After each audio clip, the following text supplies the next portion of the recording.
एक बार रमाकांत जी अपने कुत्ते को लेकर पार्क में टहलने गए हुए थे।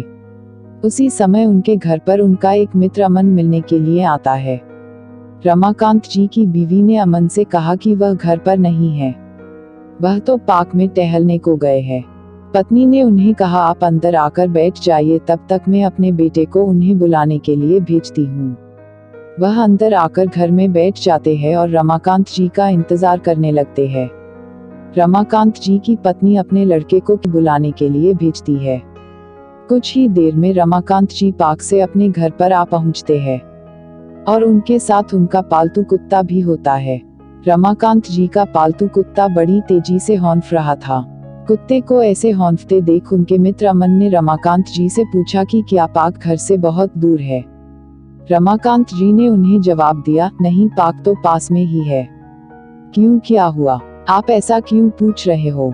तब अमन ने रमाकांत जी से कहा कि मुझे ये देखकर बड़ा आश्चर्य हो रहा है कि आप और आपका कुत्ता दोनों साथ में ही गए थे और साथ में ही आए, फिर भी आपके चेहरे पर थकान नहीं लग रही, जबकि आपके कुत्ते की हालत तो देखो, वो तो पूरी तरह से थक गया है।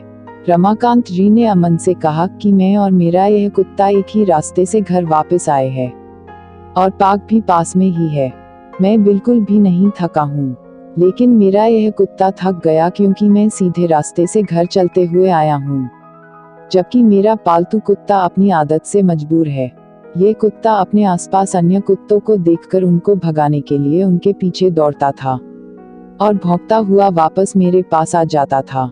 फिर से जैसे ही इसे दूसरा कोई कुत्ता नजर आता, वह उसके पीछे दौड़ने लग जाता था। इसलिए वो अपनी इस आदत की वजह से थक गया है। अगर हम अपने वास्तविक जीवन की बात करें तो आज के इंसान की भी इस कुत्ते जैसी ही स्थिति है। वो अपने जीवन के लक्ष्य तक पहुंचना तो चाहता है, मगर उसे अपनी राह में मिलने वाले लोग उसकी सीधी और सरल राह से भटका रहे हैं। इंसान अपनी राह में भटक रहा है और ये भटकाव ही उसे थका रहा है। ये लक्ष्य तक पहुंचने के लिए सबसे बड़ी बाधा है। आपकी ऊर्जा को रास्ते में मिलने वाले लोग बर्बाद करते हैं। आप अपनी निश्चित राह में सीधे आगे बढ़ते रहो। आपको ऐसा करने से एक न एक दिन जरूर सफलता मिलेगी।